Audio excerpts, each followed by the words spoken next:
colleague Bill Dunbar right here. I'm Rafi from here. Hi, this is Michele. I'm Nishan. And this is Nishan Dion. Nishan, pleasure. He's been I'm a writer. reporting and been working on a documentary on the whole thing. Hi. Hi, are you I'm Bill. Hi, Bill. Are you the public information I'm one officer? of them, yeah. Great. What's your name? Michele Zack. Hi, And Michelle. I'm a And you are? resident. Nishan, I'm a writer. Hi, Nishan. So I am recording. This is B-roll for documentary footage. Yeah. Try to not get all of my jowls if you can. Okay, this is great.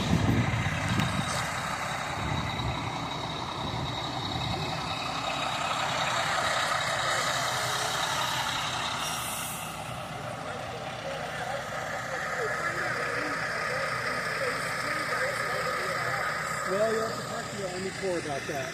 You know, we're just phase one, so you'll need to talk. You got it cleaned up really fast, so it was We try to. that much toxic stuff. Well, it typically doesn't take all that long. It takes a few hours to get one property done, sift through and find the things that we're worried about. So yeah, it typically doesn't take us that long. It'll take longer for the Army Corps because everything comes out. Now you left a big pile of like where my husband's paints were and everything. You noticed it was all separated out and left in a big pile, but it just like burned out stuff. Will the Army Corps will now remove that? That is considered not dangerous. Off it goes. It's all burned up already. Certainly not dangerous to the workers who are going to come in and do that for the Corps. Yeah, we primarily do that so that we can reduce or eliminate risk to the Army Corps folks who are going to come in and do it, or if somebody's hired a contractor to keep them safe.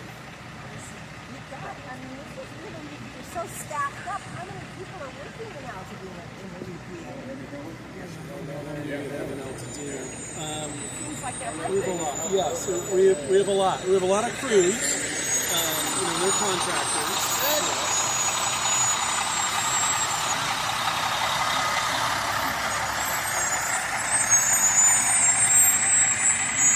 So, are we going to talk? We can talk to you, right? Okay. Sure. Yeah. This is Bill, right? It's Bill. Bill. So, Bill, for the EPA is Environmental Well, Protection yeah, we're Agency. U.S. Environmental Protection Agency. Mm-hmm. Right. and every single. This is a natural disaster. Well, it's a disaster, certainly. Not technically. It hasn't been determined. I don't know if they've determined whether it's natural or man-made. Right. Okay. That's a fact. So for a situation like this is the first time that this has happened in Altadena to this magnitude. There was a fire in 1993, the Kinaloa Estates. It didn't obviously do this type of damage. For people, this is a first. This is a first for this area. So Yeah. you guys are here. What is the process? What happens? What is the purpose for people who don't know what the Sure, I can from the get-go. I can tell you how this works. So all of us in our homes have some toxic materials, whether it's the building materials themselves or it's the stuff we have under our sink or in our garage. So oil, gasoline, propane tank, pesticides, batteries, lithium batteries in particular. Nowadays are a hazard. Asbestos that might be part of the, maybe in somebody's attic or in linoleum in the floor. So there are lots of materials in all of our homes that are toxic, and that needs to come out before everything in a burned out house can be removed. The people who do that big removal have to be kept safe. And so EPA is the first step in the cleanup process. We come in with our experts and our teams and find all of those paints, solvents, oils, pesticides, asbestos, find that, remove it from the property, and then we bring it to a place like this here in Altadena at the golf course, where it is separated into the different, and I can take you down there if you like. Yeah, you want to go? Yeah, we can walk down there. Just follow me. And the material is separate. Everything's bagged at every home site. It's usually double bagged in a plastic bag. And are the individuals who are collecting you said the toxic materials? Yes. Are these all the people that are in the Tyvek suits, or? That's exactly right. Yeah. Okay. Right over. Careful. Yeah. And so then, and watch. There you go. Okay, you have to get going? Okay, I'll get an Uber from here. Yeah. Okay, or give me, I've got a bunch of things to do. Okay, Okay, great. okay. So Okay. Thank you. Yeah. Just of be course. like 5 minutes. Sure, that's Thank fine. you. We'll Yeah. talk later? Okay. Yeah. Just want you to, while you're doing that, I want you to watch where you're going here. I don't want to Okay. trip and fall on anything here. So Those people have on Tyvek suits. They do, right. That protects them from... It protects them, well, from the ash. You know, there's this kind of stuff. You're around that all day long. It can be corrosive. And they're also wearing face masks.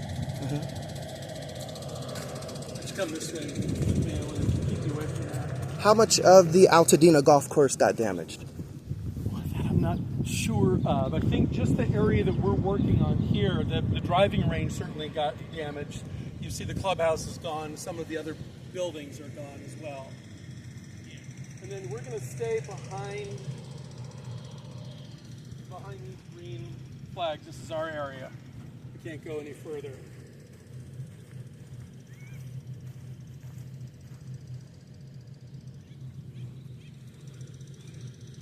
So, the teams that we talked about, the folks in the Tyvek suits that are picking up the toxic materials, bagging them, then they put it on what looks like a flatbed truck, and they move on to the next house, and the next house, the next house.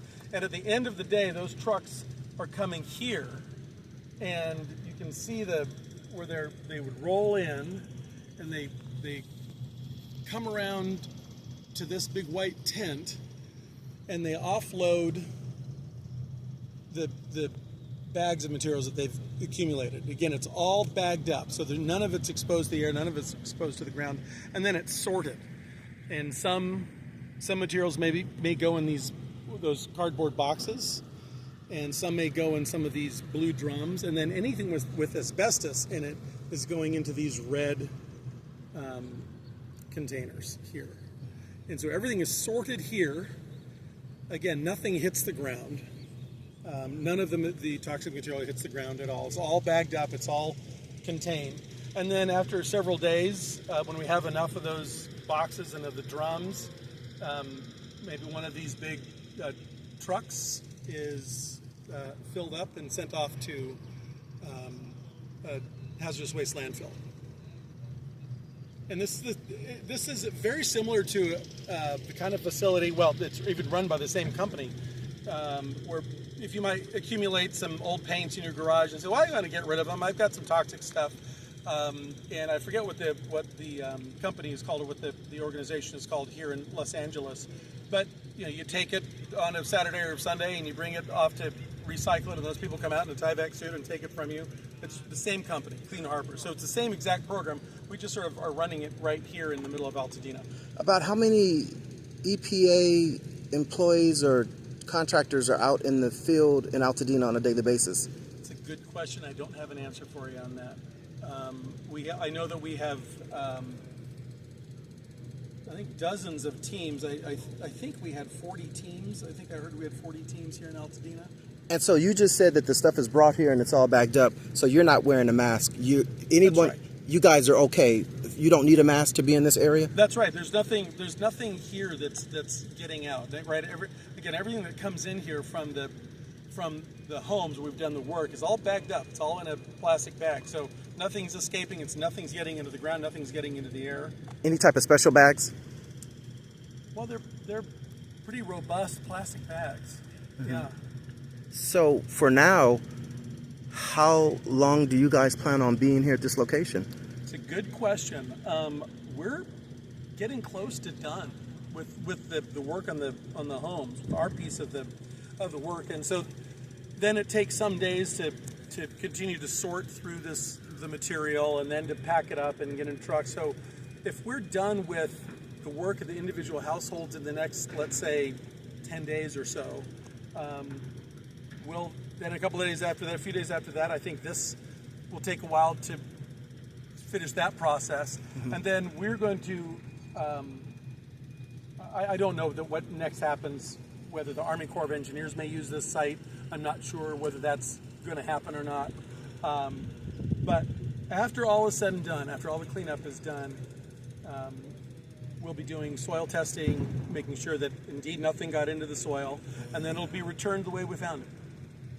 The items? No, you mean this location? Yeah, the location. Oh, the location. So the driving range, I guess, eventually will become a driving range again.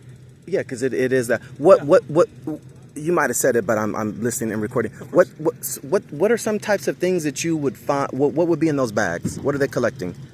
Well, again, it's the burned out paint cans, the aerosols, pesticides, gasoline, oil, asbestos. Oh, so it's certain things they know exactly what. Yeah, and that's why it's not taking that long. Right, those workers right, exactly. I mean, they'll know. Okay, the garage. We know we'll find stuff in the garage. The kitchen. Where's the sink? Kitchen sink. We're gonna look under the sink. So yeah, they know sort of exactly where stuff is typically going to be found. No. And then they'll, propane tanks is a big one as well. I'm seeing a lot of propane tanks on properties, 3, 4, Yeah. 6. Why would those be left behind? They're just collected differently. You'll see a bunch of them collected here as well. They're just pulled out and then often collected or recycled just in a different way. So, am I seeing oxygen tanks over there? Yeah. You'll see oxygen, acetylene. Yeah. Are the oxygen tanks? Is it during the fire? Is it possible that those things were blowing up? Probably blown out. Yeah. So someone had said Arnold's mortuary is a mortuary home. We have the Mountain View Cemetery that didn't get damaged. I read something. They said they had 50 bodies in there, and somebody was like, "That's not possible. Like that many people don't die in Altadena on a weekly, daily, or monthly basis." Anyway, formaldehyde. They said that there was an issue with all of the formaldehyde. If Mountain View Cemetery would have burnt, that formaldehyde would have created a much more interesting question. So we're dividing up the work. EPA is taking care of the residential properties, and the California Department of Toxic Substances Control, I think DTSC, is taking care of the commercial properties. And so I can't speak to the formaldehyde issue. Oh, okay, got you. Yeah. Do you know where that location would be for the commercial? I can get that answer for you. I'm not going to go there, but I just would have assumed, it's all. Right. But that makes sense, commercial and residential. So I think there are only about 300 properties, and then we're dealing with thousands. 300 commercial properties. Yeah. Okay. I think that's how we divided up the work. Is this considered a 24-hour operation? No, we're not around the clock 24 hours. Certainly we don't have people at night in people's properties. Mm-hmm. So they come with the trucks late in the afternoon, 4:30, something like that, so that the sorting can begin. But that is not an all-night operation, the sorting. Oh, okay. The Environmental Protection Agency. Yes. Wow. Okay. EPA. The EPA.